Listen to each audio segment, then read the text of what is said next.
I'm bringing a clipboard out because it is time to dish out K-pop Demon Hunters. So let's get into it.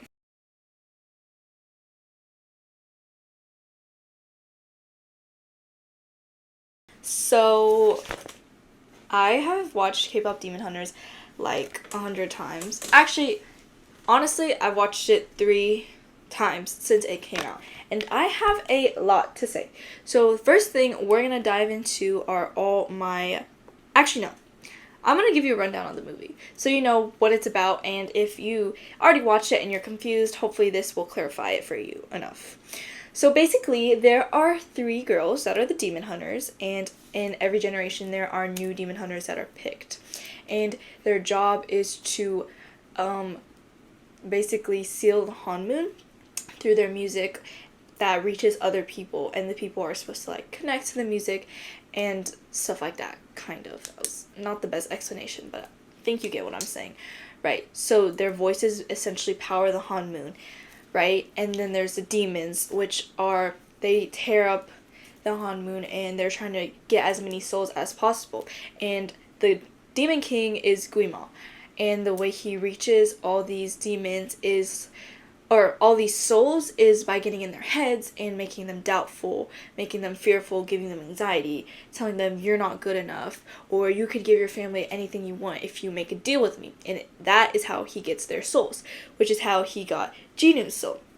So the 3 main characters are, well, actually, the 3 demon hunters are Rumi, Mira, and Zoe. And they are raised basically and taught by Celine, and she was a demon hunter in the generation before, who was a demon hunter with Rumi's mom. So yes, but Rumi's mom has passed away, so just note that because that's important. And then the opposing side is the demon boy band, the Sajo Boys. So the main demon boy is Jinu, and he starts his band because he wants to make a deal with Guima, where he's like, if you erase my memories, I will help you get more souls. Shouldn't he know by now not to make more deals with the devil? Just saying. But anyways, he forms a band with like Romance, Baby Saja, Mystery, Abby, and am I missing someone? I don't think so. But they're all chopped except Abby and Jinu. Actually, I love Baby Saja, but that's it.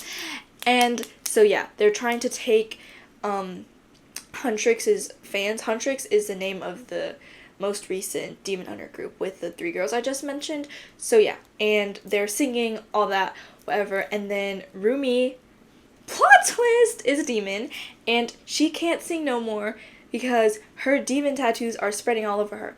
And it's because her dad was a demon, which we will talk about more. And so basically, Jinu finds out that she's a demon, and he's like, oh my gosh. Then he tries to start talking to her, and he's like, I can help you understand about it. You can talk to me about anything. And I've noticed that like the other 2 members don't know that you're a demon and that you're keeping it a secret because Celine told her to keep it a secret. And she also taught the 3 girls that they can't tell anyone about how they're truly feeling, that all their like mess ups should be covered up and stuff. And I think that is like a big part of the movie where it's like So yeah, basically Jinu is, but he's not actually trying to get to know her. He's trying to use her to like lure in Huntrix and exploit them so that he can defeat them for the Idol Awards, which is basically Mama. So that was crazy. And she actually believes him, and he kind of believes in like this goodness of her, and like they just connect really well, and then they have an amazing song together, and he stops hearing the voice in his head, and she can sing again, right? But also throughout it, there are problems. There's like mishaps between Rumi and the other 2 girls because she's hiding from them, and they're like, what's going on? Why are you acting weird and stuff? And like, basically, yeah. So there's all that problems. And then at the Idol Awards, everything's going good. But then, since the Demon King gets into Jinu's head again, like the last blow, Jinu's like, I have to betray Rumi. So he does, and it's insane. And they find out she's a demon, and it's a mess. And so she goes to Celine and she's like, just kill me. And Celine's like, I promise not to kill you. And then Rumi's like, why didn't you love me? Because why didn't you love her? And that was just a big issue that happened, and it was very unfortunate. But in the end, they find their voice, and they are able to steal the Han Moon, and Jinu dies, and it's heartbreaking. So that is a rundown of K-pop Demon Hunters. That was very long and fast. But personally, this is a very important part about this video that I'm talking about, is like the moral of the story and like the plot. So the plot itself, the goal, right, for the Demon Hunters is to reach as many people as they can through their music, to protect them from the voices that they can hear, because their music is like inspiring the people around them so that they don't feel doubtful or fearful or anxious or they're not good enough and things like that, which I think is an amazing plot, truly. And then the moral, I kind of searched it up, and it basically is saying like, fight the even inner devil inside of you and embrace who you are with all your flaws, which is great. And I see that for Rumi only. Like, Rumi shows us that's how she needs to grow.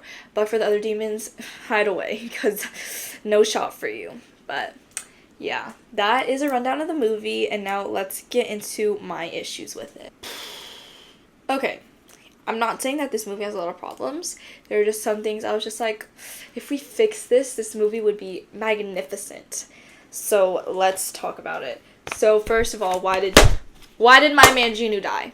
That's unacceptable. I was crashing out. What do you mean?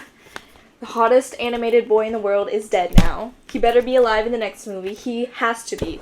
I understand why he died, and I think it added to his character growth insanely, but doesn't mean I wanted him to die. It's like the equivalent of Liam dying.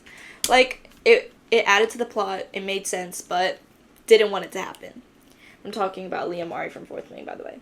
Anyways, so this is my biggest thing that I noticed about the movie, is to fully understand it, you have to pay attention to the things that they say, because they go through all the important details really fast, and then they will show it back up kind of in a very subtle manner. So what I mean by that is, like, at the beginning of the movie, the fans are talking about the 3 members of Huntrix. They're like, Rumi is like a nepo baby. Her mom was a Sunlight sister. She's an amazing singer. Things like that. Mira she was in a very rich family, but she was too wild for them, and now she became a part of Huntrix.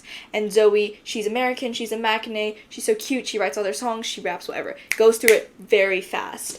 And then there are like fatal flaws in each member, but you mainly only see it with Rumi, because Rumi's the main character, and they focus so much on her problems and how she needs to grow compared to the other members, where you kind of have to pick up these things. There's a lot of like, you have to like infer and like, you get what I'm trying to say? Like, Mira, she's like a problem child, and like she's been different for her family and stuff, and she brings it up when they vent in a circle, but like, I don't really see it a lot. Like, I don't really see how she's like, you know, that crazy or different or stuff, but it is brought up, like, she is insecure, and her family, she was crazy in it, and only Huntrix accepts her in a way that people didn't before, and she's very grateful for that and stuff like that, right? They talk about it, very spread out, but it doesn't come out a lot, but you can tell that that's like the thing about Mira. If you catch what I'm saying, I just wish that for Zoe and Mira, things were more expanded into it. Like, you learn about it more in the music, like when it's like, called a problem child because I got too wild, I should have let the jagged edges meet the light, and then Zoe's like, why did I cover up all the colors stuck inside my head? Stuff like that.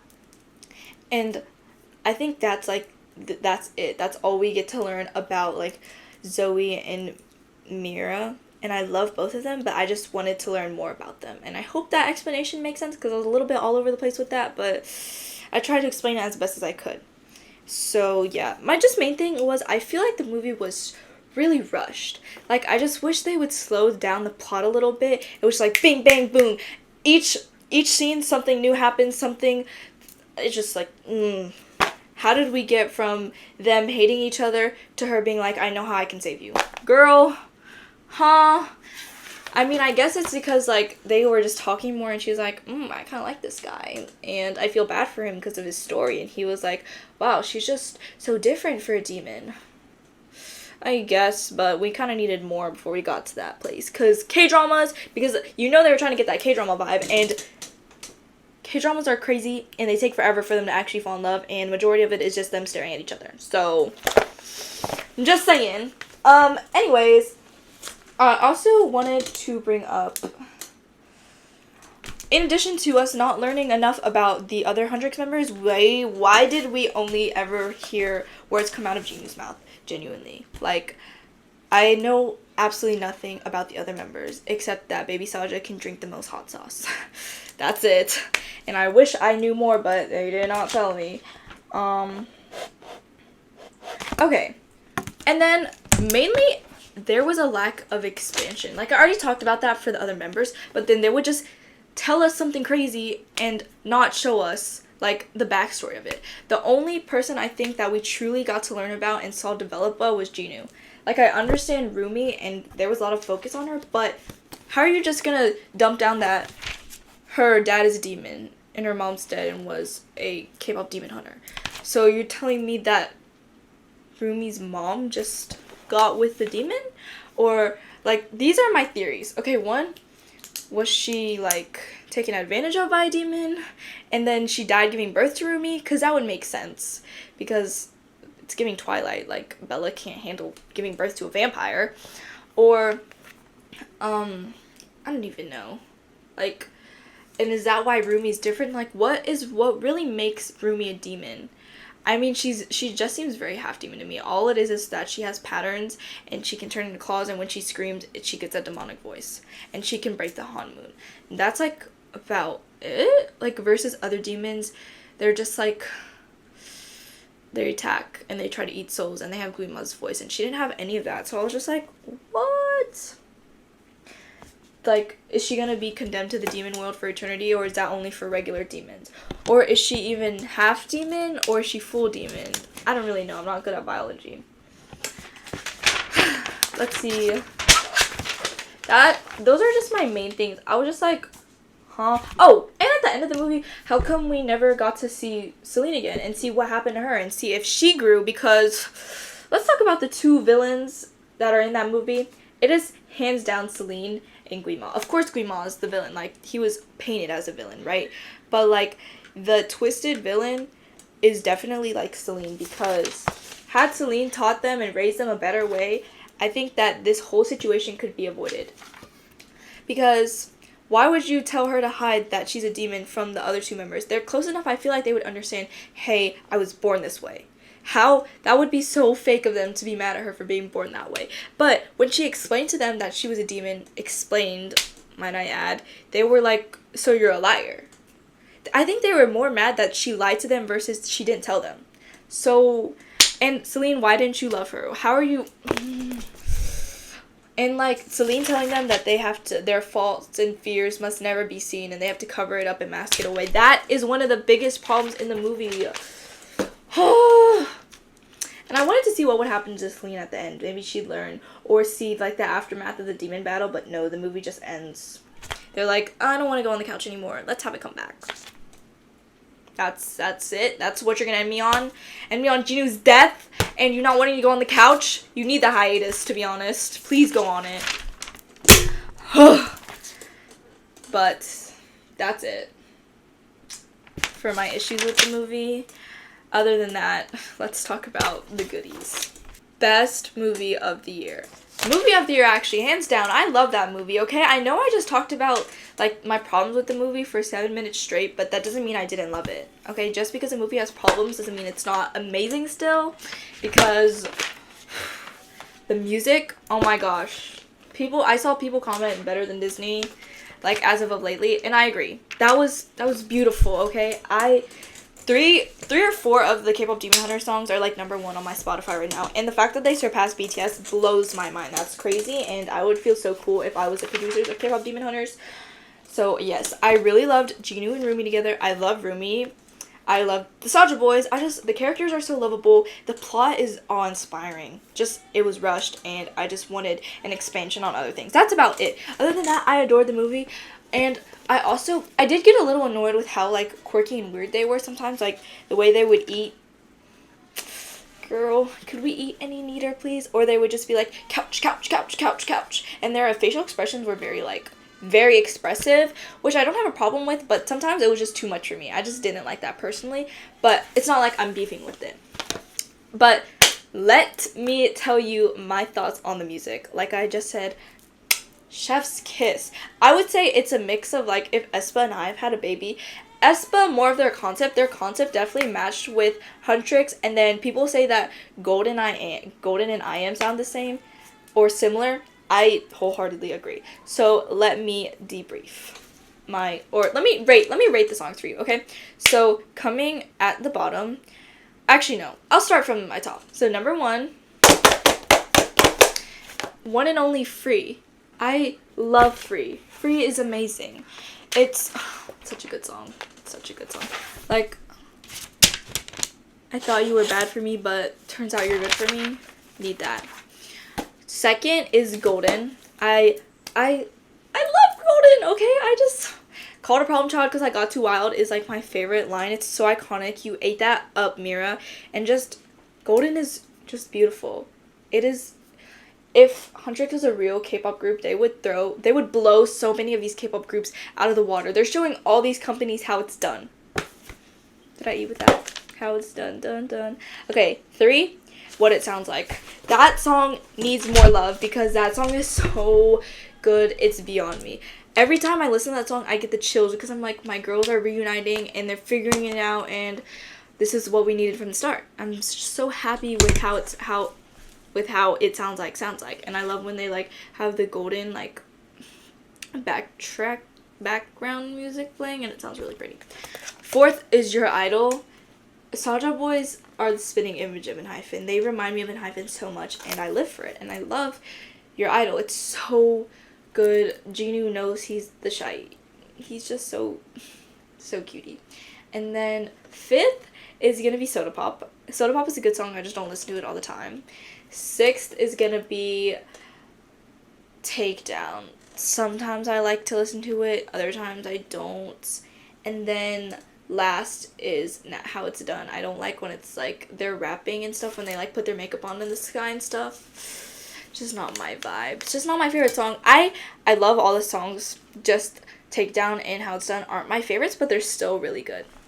So thank you guys so much for watching today's video. I had a really fun time making it. It was very long, and I hope everything I said makes sense, because sometimes I, like, ramble and then I don't explain myself to the best of my abilities, but I hope that made sense to you guys. Thank you guys so much for watching. I will see you soon.